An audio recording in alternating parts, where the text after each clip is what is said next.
We are so strong.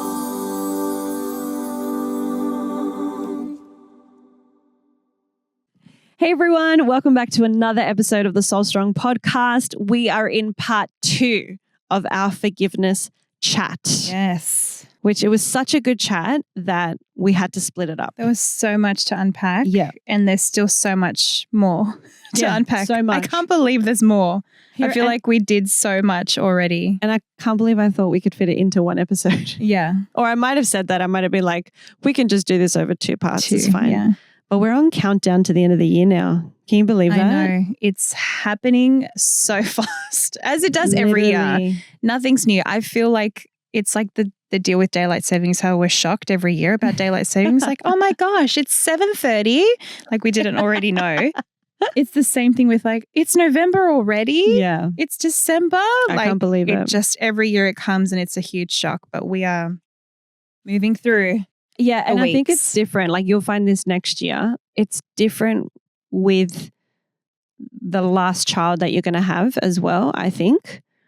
I mean, I don't know if that's going to be your last, but like as in I'm very happy for it to be my last. Oh, okay. It just felt like I was in no rush. So I've enjoyed every season with Maverick. And so the year I feel like it was all of a sudden October and now we're like all of a sudden in November and like, so I don't know, it feels weird. I don't feel like, where's this year gone? I feel like, no, it's been a big year, but here we are celebrating Christmas soon. I think once he's here, once he's born, I'll feel that way. Like slow it down and just take it easy. Yeah. I just want to be a bit of a hermit next year so I can just soak this in. You'll feel this next year. No, I know. But the reason I'm saying this is because I can't wait for the pregnancy to be over. Yeah. I am so like over the pregnancy. That part, I'm like, let's blink through it. Let's rush. I don't care if it's like Click. You know the movie Click? Yes. I was thinking about Click today. I would just fast forward to when he's here. Like I love Jensen and love Abby, but I'll see you in 6 weeks, like or 9 weeks, however long it is. Yeah. Anyway. So exciting. I can't wait to meet him. And our holiday plans are all like baby dependent or baby pending. Which is like fine. But you and Mum are like, we're holiday obsessed. What are we doing? I know. We don't have a holiday this time. And I've told both of you, go on a holiday. No one is holding you back. I was going to go and then Mum? No. No, we're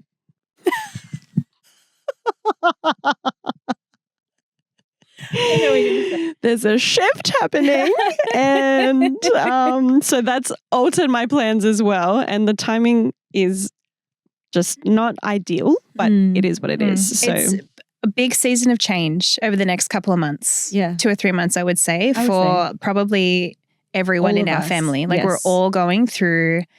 We all are. Like parents and the 3 children. We're all going through a season of change over the next couple of months. And the year is changing too. So it's like it's already in a high tense peak time of year. And that's why like I've been getting texts like because we're celebrating your baby sprinkle this weekend. So I've been like just chasing up with a few people like, are you coming? And one of them was like, oh, of course, my head is just spinning with this time of year. And I'm like, it's not even December yet. And we're all already like, Yeah. But we're going to have an actual final episode of the year and a Christmas episode, so we can talk about that then. But I think this has been a massive year that I think we'll walk into next year, well, at least I don't want to talk on your behalf, but we're walking into next year keen. Yeah. Yeah. Yeah. All good things. All good things. Yeah. It's not like we're like, see you later 2025, but we're just like, there's going to be some massive changes. Like, see ya work and see ya like being a full-time worker. But yeah, it's been a great year and keen to be chill next year. Oh, so ready. I was counting down from like 8 weeks until I was supposed to leave work. Yeah. I was like 7.5 more weeks, six weeks. Like I was so like almost to the day. I was like, so I totally understand. With the first 2, I wasn't. I was working right up until the end. Like was just saying to someone I work with this week, I was like, remember the Christy that was like 38 weeks pregnant, 39 weeks pregnant, and like going on geography excursions and like going to Sydney to an art thing, going like doing casual. Like I was a casual. So I was just like, whatever they threw at me, I'd go. I'd show up in sport clothes and I'd go to carnivals or whatever. I was like happy to do it and fine and enjoying my life. This time around, I'm like, that was Christy in her 20s or before 2 kids, or I don't know what that was, because this time I'm different. like, no, but it wasn't. It was just the work in general. It was the energy. It was the mindset. Everything was different. I had a different body. I felt a different energy level. It was like sustainability, like my stamina was different. Yeah. This time, like every day, I'm like, oh my gosh, when is this day going to end? I'm just ready to be horizontal. And I get it. I love this that. is the first pregnancy. The other pregnancies, I didn't understand why women took like a month off before they were due. Yeah. I was like, why would you waste your maternity leave before the baby's here? Use it all up when the baby's here. This time I'm like, I get it. Not that I'm doing it because I'm not due till January. So, but you're still getting a few weeks like when school finishes, which is such a gift. I'll get about 3 or 4 weeks, 4 weeks, 5 weeks holidays. I don't know, however long. Which would be great, but just crazy. I took a week of annual leave and then I did maternity leave just because someone said, just take holiday. Don't actually plug into your maternity leave. And I was like, oh, that's a good idea. And it was no big fat point for nothing because he was born like 7 seconds after I went on maternity leave. I was like, where's my time at home? Women like you, I see there being a need for you to take off early. I was going to take off 3 weeks before my due date. And I was like, no, I'll just do 2 weeks before. Because what am I going to do? Sit around at home for 2 weeks? That's what I thought. Yeah. But you have like almost preemie babies. Like they come early. They come really early. Yeah. So whereas I go over every time. So I'm like, I've got time. Yeah, you do have time. I was like, okay, this is just for our audience because Christy knows this story. But I went on maternity leave on a Saturday and that afternoon I got my first set of contractions. And then on Sunday was my baby shower and I was contracting the whole way through. It was I look at photos now and we're all gathered around. Everyone looks beautiful and I'm like leaning on a door like, Everyone thought so you were ridiculous. in labor. Like everyone with how much you were like moaning and groaning and everything that you were in so much pain. But according to my midwife, she was like, you were doing the work. You were like, your body was doing the work, getting it ready. Steps, And then on the Monday I was like pushing the trolley at the baby store, getting my pram, getting my baby seat, getting just like the little bits that I thought I'd have 2 weeks to do, contracting. Like I was leaning over the trolley, contracting, I was sat at the food court and had some food. I was like, were you by yourself? Zane was with me for the first part and then he had to go to work. So I went by myself, like, because all of you girls were working, which is fine. And I was like, yay, I'm on maternity leave. And I was like, I don't think I'm going to make the 2 weeks. Even at that point, I was still like, I don't think. And the next day, he was born. We were like madly setting up your nursery and everything while you were like in the room going through it, trying to get everything done beforehand. Because we knew it was happening. We're like, oh, here we go again. Same thing as last time. 3-4 day labor and baby's coming 3 weeks early. Yeah. Yeah. But this 3 or 4 day labor was way easier than the one with Hunter. Yeah. Like it would be for moments, like intense moments, and then I would be okay. So that was good. And I could still sleep. But then not being ready, I didn't even care. Yeah. Whereas with Hunter, I was like, my bag's not packed. My hospital bag, like all this stuff. I was just like, it'll be fine. Yeah. Like we'll get because you've done there. it before, so you know you'll be okay. Yeah. All right. Should we spin the wheel of fortune? Spin the wheel of mayhem. Okay. 62. Who's more likely to end up in the news? Oh. I feel like me. Should we point? I was going to say, can we point? I was going to point at you. Been arrested for all the speeding fines I've gotten. No, I don't know. No, I feel like you would have some discovery or something, or like be doing something cool with your classroom and there's a news reporter like, So Mrs. Sylvester. Oh my gosh, you think so highly of me. Thank you. No. Well, those are the things that are like newsworthy when like the children do something that's really cool or whatever. Yeah. We are the children. The children. Oh my gosh, so official. Okay. What's the funniest misunderstanding you've had with your partner, with your husband, with Zane? Oh gosh. I feel like I need an example. Like just to like Like when like when Monica and Chandler think they're meeting at the movie at 7 and the other one's at like 8. Nah, that's only funny because Phoebe's there. Yeah. And it's only caught because Phoebe's there. Otherwise they would have just misunderstanding. Like Yeah, there's been so many, but I just can't. the gender. That's funny. Oh my God. Something like that. Oh my Something goodness. like that. I'm embarrassed. I'm Even frustrated. I'm humiliated. Okay. Do I have to tell the story? But you know it. Yeah, but they don't know. Okay. So we were not going to find out the gender until we were with everyone at our gender reveal party, which was going to be 2 weeks after the sonographer gave us the envelope, right? So we're in the car. I'm already laughing. It's so funny. So ridiculous, this misunderstanding. So we're in the car and Zane goes out to do something and you get the file on an email. So I was checking it on my phone and like, we'll be honest, 5% of me wanted to find the gender out. Sure. And so I'm going through the file, looking at all the photos that it took of our baby. And I was like, oh, cute. 5%. Like, what's the gender? You know the saying, curiosity killed the cat? Yeah, I was dead. This is the cat, guys. This is curiosity. I'm a dead cat. And then I got to the end of it and it said gender F. And I got a shock through my body. Like I was like, I'm having a girl. Now, I did not care what we were having. But once I thought we were having a girl, I went there in my mind and I got all excited. So all afternoon I was like, we're going to be able to get our nails done together and we're going to go buy glitter outfits. And I even walked past a few shops and I was like, I'm going to buy that. Like I was just like so excited. And then in the night I had to tell Zane that I found out. Yeah. And he was like, what? And I explained how. And I was like, look, I didn't mean to, but I think you're going to love it. Because just a week before he had said it'd be cool if we had a girl. Yeah. Anyway, he opens up the envelope. Have you ever seen the video? Have I shown you the video of us? It's so ridiculous. So I film us and he opens up the envelope and he's like, oh, yay, we're having a boy. And I was like, what? And my face just changes because I was like so excited. I went, what? And he goes, what? And I was like, what? We said what so many times to each other. And then he's like, we're having a boy. And I went, and I grabbed it and I went, that's not what I thought. I thought we were having a girl. And he's like, what? Again, that's like the key word of this whole story.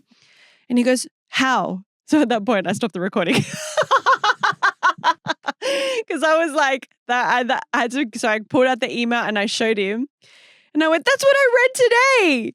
And he was like, the gender is next to your name and date of birth. And he's like, you're the F. And I was like, oh, and I immediately started like bawling my eyes out. I was like 6 months pregnant or 5 months pregnant at this point. I was like emotional and tired and whatever.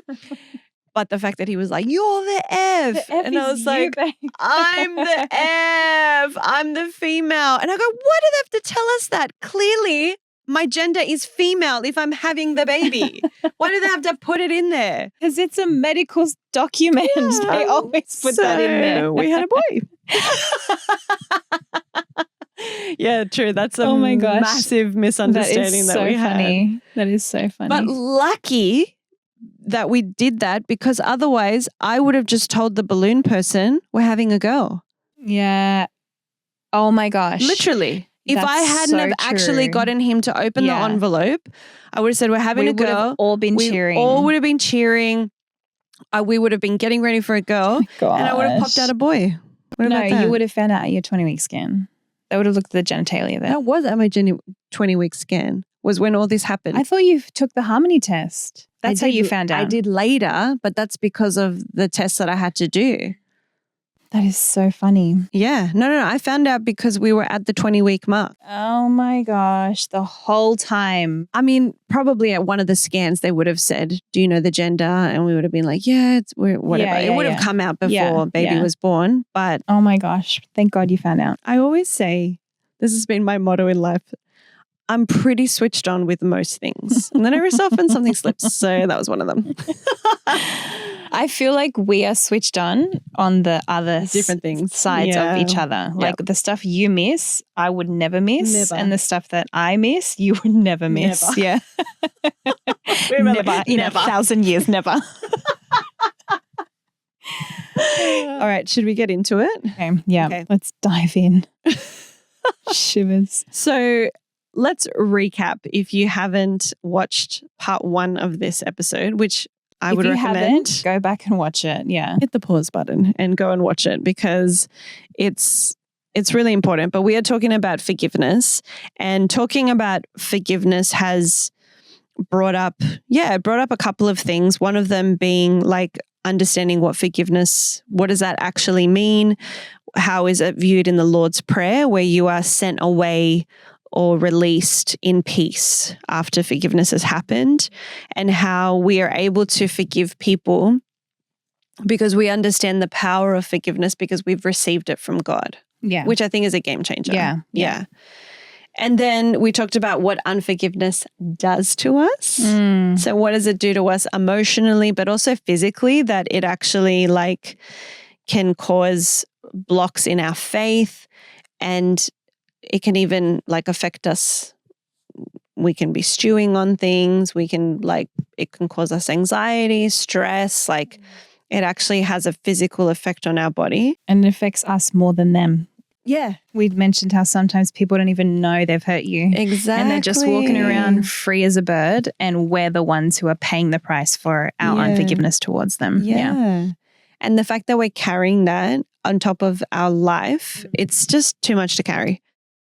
And then so true. We have enough to carry. Yeah, exactly. We have so much. We need to let things go. And then we finished off by talking about how forgiveness this is what Lisa Turkhurst writes in her book, which I love, highly recommend.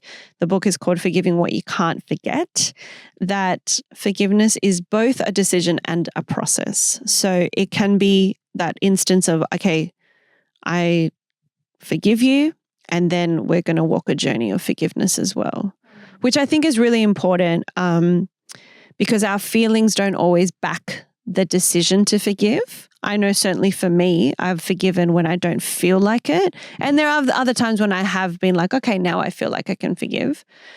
But there's been times when I'm like, I definitely don't feel like it, but I know that this is what I need to do for me to be released as well as the other person. Which is the difference between the mind and the body.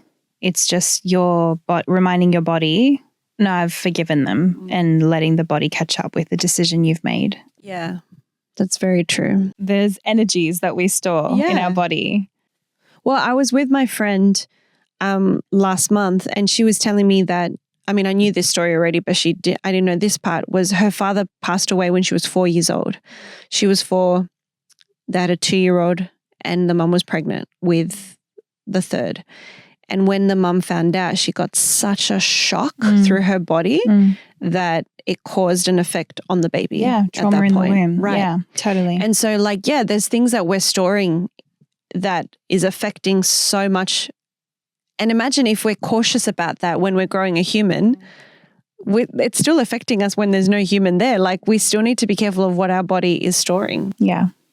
So let's talk about forgiveness being more than just not being able to forgive a person, because sometimes it's not a person. Sometimes it could be a family, or it could be a church, or it could be a workplace. It could be much more than just a bank. A bank. Oops, for pulling me over again. A car yard. Yeah, it could be a situation where there is a whole institution involved in, maybe not every person under the sun or every person that works there or whatever has hurt you, but for people it's the idea is actually what's hurt them.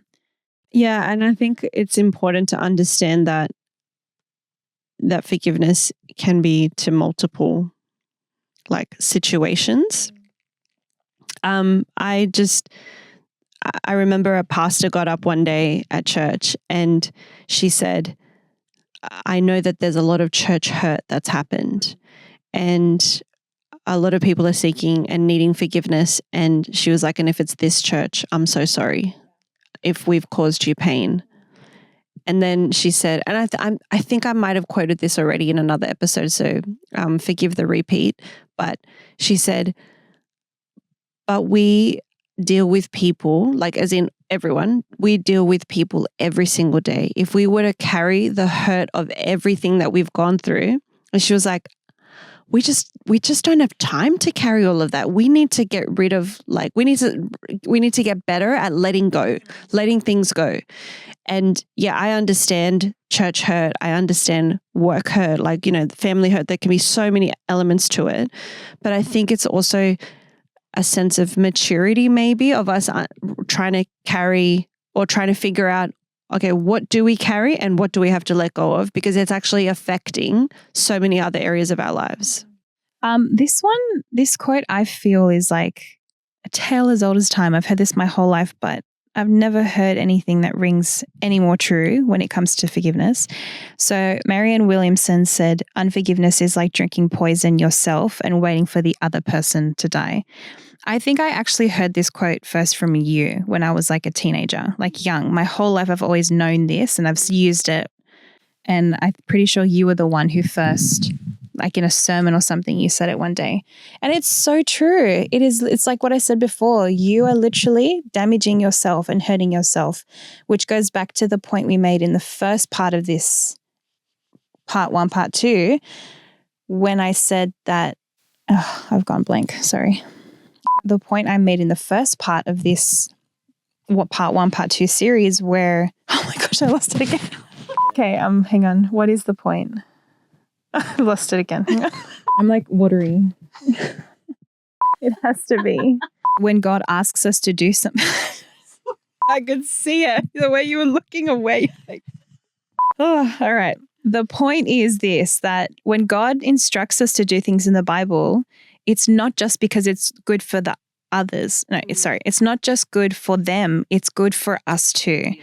So much of what he has put in the Bible is about helping us as much as it is. And yes, everything is at the root with God. It's self-sacrifice. It's about others-centeredness. It's, it's loving others and putting others first because that was his mission when he was here.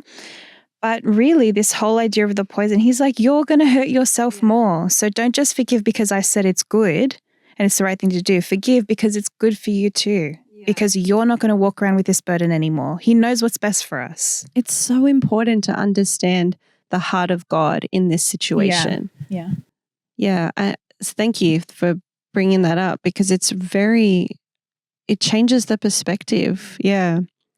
And I also a long time ago, I realized that we can't get from people what only God can give us. That's right. I'm sure I've said that before.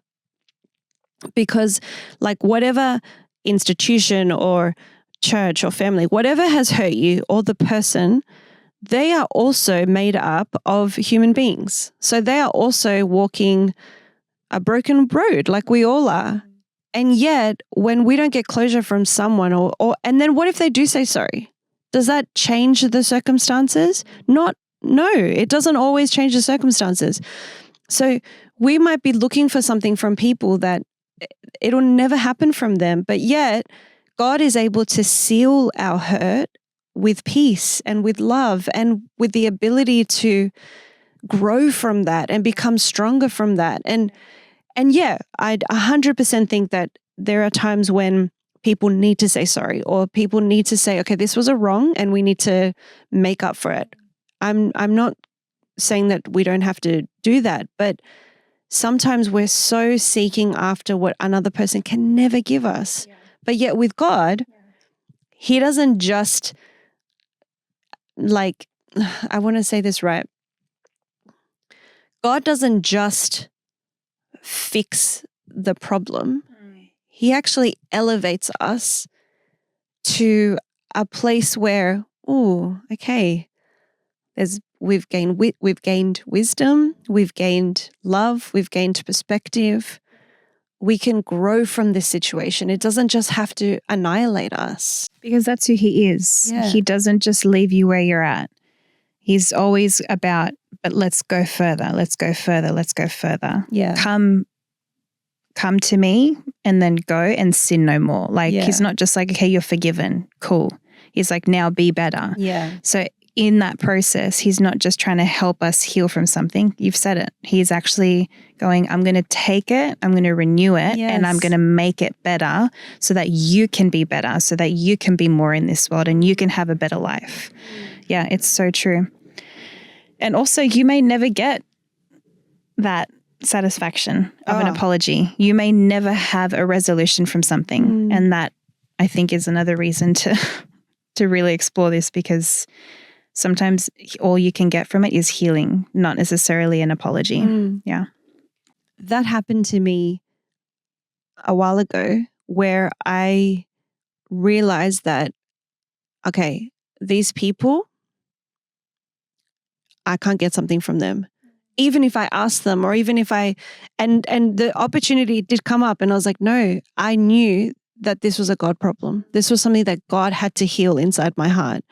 And when he did, oh my goodness, I am so grateful. I remember the morning. I remember what I was doing. I remember I was repotting plants, and God just spoke to me in such a way. And I'm so grateful for that.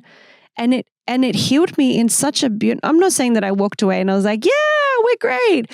But God fixed me. God healed me. And it was so powerful, because I remember feeling like, thank you for taking the time to worry about little old me. Thank you for being the creator of the universe, and yet still making sure that this little woman, in the suburbs of Lake Macquarie, had an encounter with something divine that changed her. So I'm reading Brené Brown's book called Daring Greatly, and she talks about the process of forgiveness and how it's about courage and practice as well. And it's not forgetting or excusing the hurt. It's taking back your life and healing your heart. That's what she says. And she writes how we rise strong when we move from pain to peace. So essentially, like what we've been talking about, how we grow and all of that. And she actually quotes Archbishop Tutu's 4 steps of forgiveness, which is, number 1, tell the story. So name what happened. And that's an important one, because sometimes we are trying to be so like, we're not sure what to say, so we don't actually talk about it. We don't give it language. And I think people have done that in the past to try and get people to move on quickly from the situation, but we actually have to name what happened. I think also it's potentially the way certain people process as well. Yeah. For me, I internalize everything and I think things through. So it's very rare for me to actually talk to someone and say, this is what happened, and naming it and share the story. That's very rare for me to do that, because but I'm sure that if I was to just say it, and I'm sure there's been many times where I have just talked to someone about it, whether it be my husband or whoever, it would be a lot easier for me to process, or it'd be a lot easier for me to deal with it or move on, because I've gotten it out and I've said it. Yeah. I've named it, what happened or whatever. But yeah, I think we have to be careful of that. Absolutely. Even if it's just your personality, it's not necessarily you not wanting to share, but it's just the way you are. It's healthier to actually talk about it. Yeah. Like, this was an injustice, or this was abuse, or this was hurt. And I think the book is called Rising Strong, not Daring Greatly, by the way, just a correction there. Then the second step is name the hurt. So acknowledge the pain honestly. And this can be really hard, because then you're actually naming the hurt that you're carrying, which again, we might try and like suppress. We might try and be like, but it's fine, I'll be okay. Yeah, we might be okay, but this could take us to that okay moment a little bit faster. Third, grant forgiveness and release it into God's hands. And fourth, renew or release. So decide what restoration looks like. Essentially, forgiveness requires courage. It's a brave decision to step into that and forgive. But this is acknowledging that freedom begins at that point when we are courageously stepping out. And please, hear my heart. I'm only talking about this from experience, not because I'm just reading about it and I'm like, oh yeah, you should do this. The forgiveness that I've experienced and that I've had to grant in my life, it took a heck of a lot of courage. And I honestly believe that was godly courage, because in my human strength, I think I would have just been like, forget all of you, I'm out. Which I think a lot of people probably do. Yeah. They, in their own strength, they don't forgive. They hold on to it for years and years. It's just something that doesn't go away ever. And it may not be something they're angry about 20 years from now, but it'll always be, no, that person did that. Or I'm not going there because they're there. Or people hold on. But what does that do to us though? If we can't be at a place because someone else is going to be there that's hurt us, who's hurting in this moment? Exactly. You. Who suffers? You're missing out. You're hurting. Yeah. And sometimes it's us that's hurting, but sometimes we're hurting our spouse, or we're hurting our children, or we're hurting our family because we're saying, no, we are not going to participate in that because of that person. And then all of these people miss out on whatever that is. Yeah. And that's not an easy road. We're not saying get over it. We're saying no, but take the journey, take the steps. There's more damage than you realize. It's more than just yourself that it's affecting. It's affecting your whole bubble, your whole unit, your family, your kids, everything. It could be. Maybe it's not. Maybe you're amazing at hiding it. Or keeping it to yourself and letting it be your own silent suffering. Many people are. But yeah, it definitely has an effect. Yeah. Okay. Should we talk about self-forgiveness? Let's do it. Might be one of the hardest ones. When we talk about forgiveness, is not just a person. It could be a place or a church or a workplace. It could be yourself. It could be yourself. It could be not being able to forgive yourself of something. And it could be something little, like not forgiving yourself for eating that cake last night and holding on to that for the whole rest of the day. Yeah.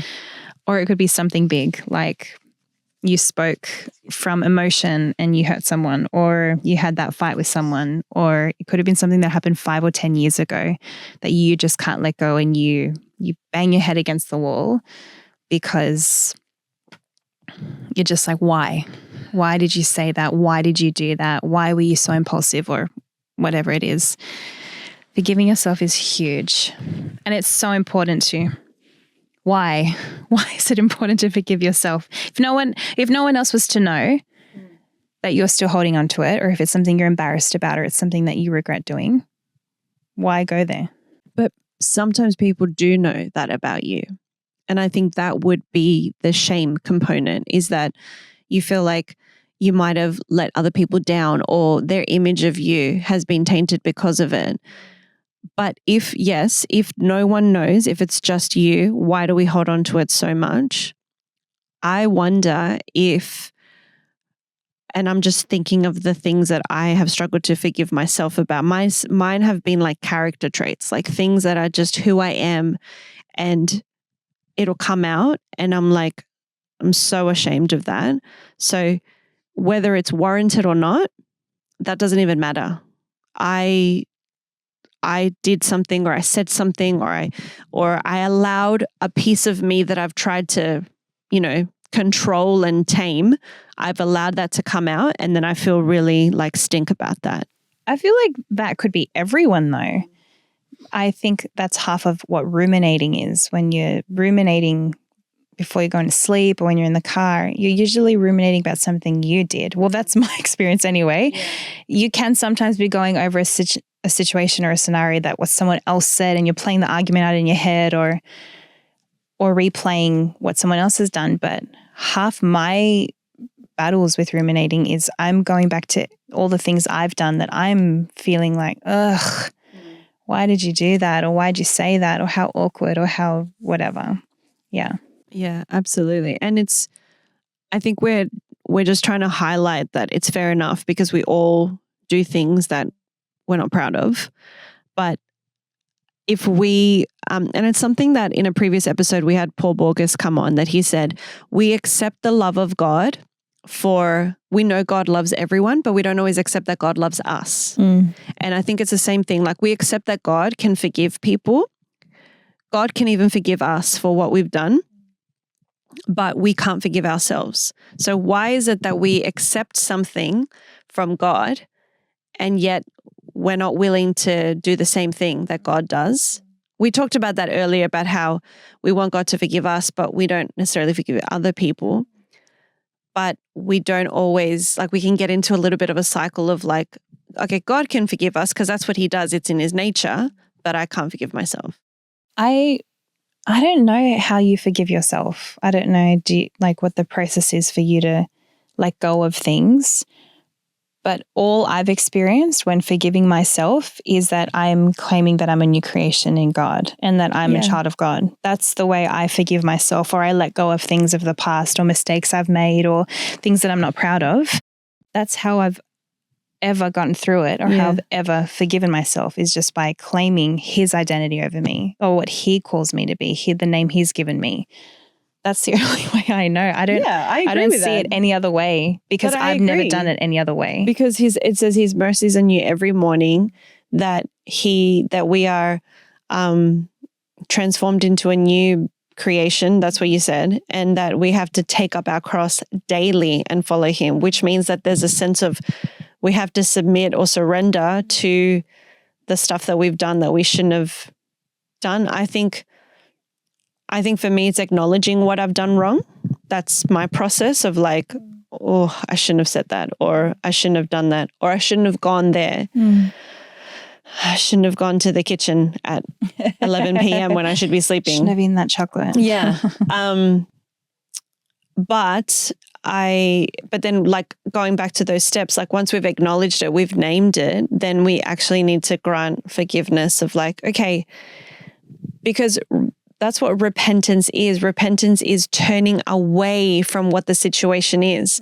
So, okay, let's use this really silly example of eating the cake.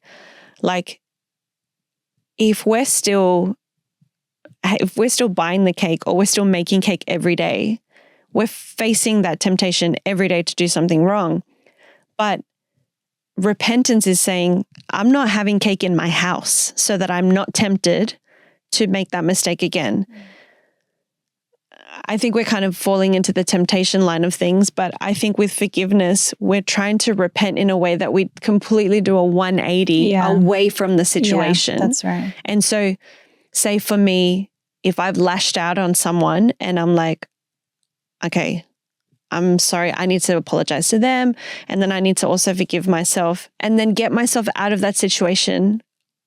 Get myself out of being in a potential situation like that again. But that starts with me. Yeah, it starts with you. What are you doing to make sure that doesn't happen again? Yeah. Because that's what you would expect of someone else. If you're wanting an apology from someone else, you're expecting that they'll never do that again to you or to anyone else, or that situation would never occur to you or to anyone else. So if you're going to forgive yourself, back to what we're saying about God, not just forgiving us, but empowering us to be better and to be more than what we are or what we have been so far, then when you forgive yourself and you claim what you need to claim, then what are you going to do moving forward to make sure that that doesn't happen again, or to try your hardest to make sure that that doesn't happen again? So we talked about this at Sisters, actually, that there's Psalm 5 where it says, give ear to my word, O Lord, like consider my prayer and my petitions. And then it talks about how we meet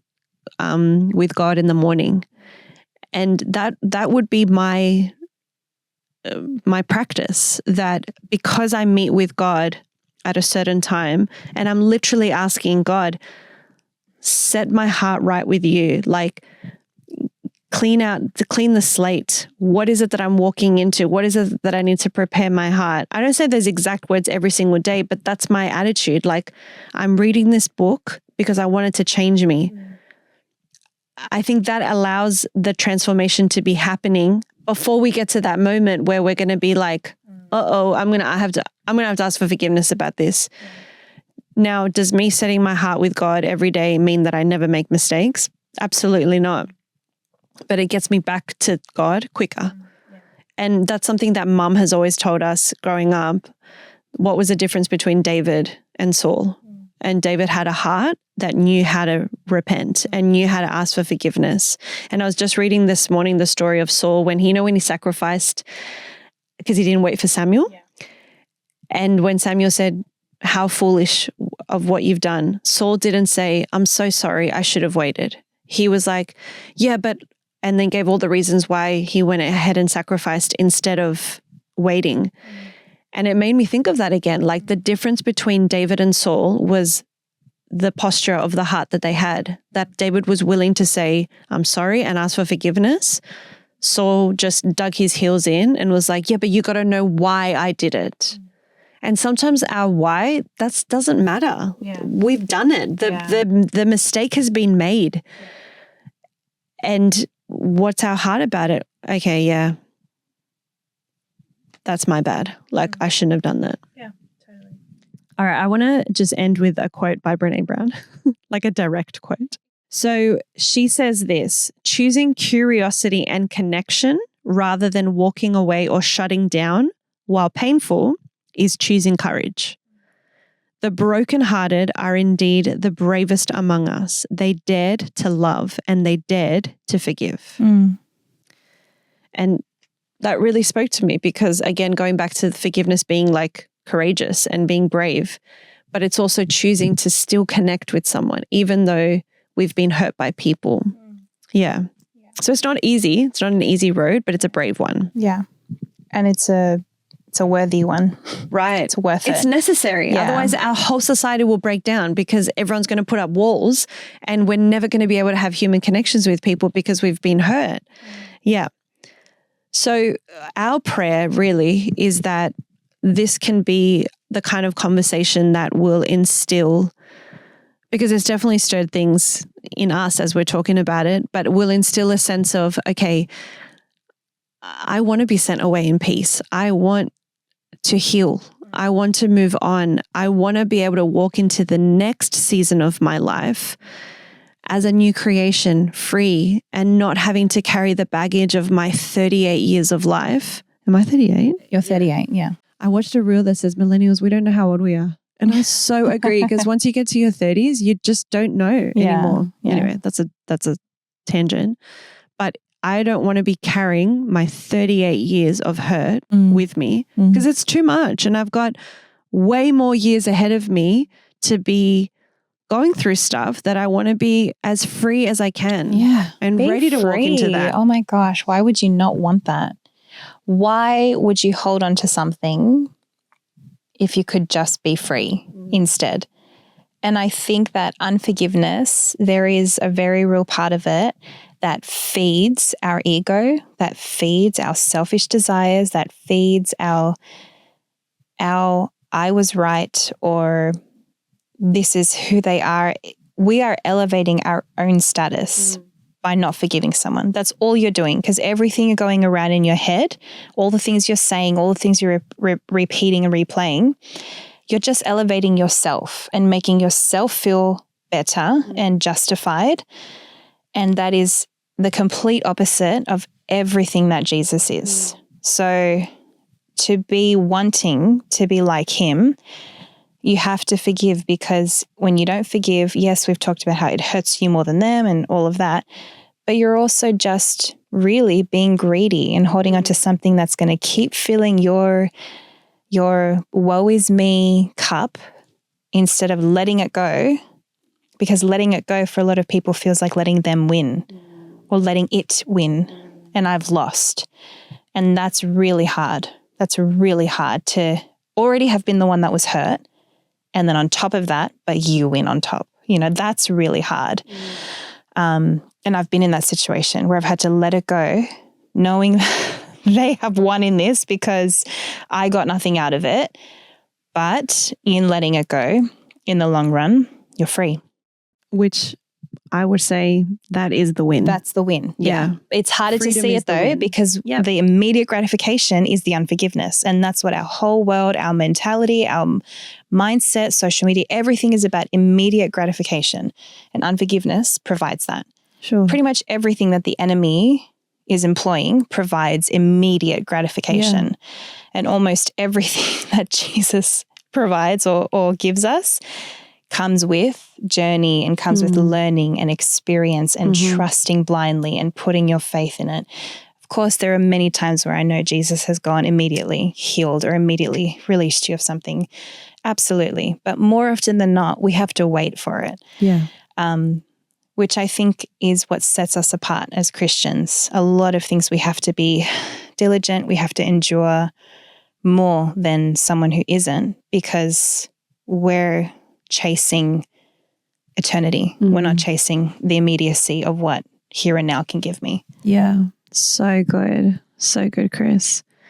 If you have enjoyed this episode, or if you feel like someone needs to hear this, then we would love for you to share it with whoever that person is, because these are the kind of conversations we need to be having. We cannot claim one thing and live another way. Like, these conversations have the power to change lives. So we would love to encourage you to share it, to to comment. It enables these conversations to be sent even further. So yeah, thanks for being with us on this forgiveness journey. And we really pray that you are sent away in peace. I and you are, we are so strong.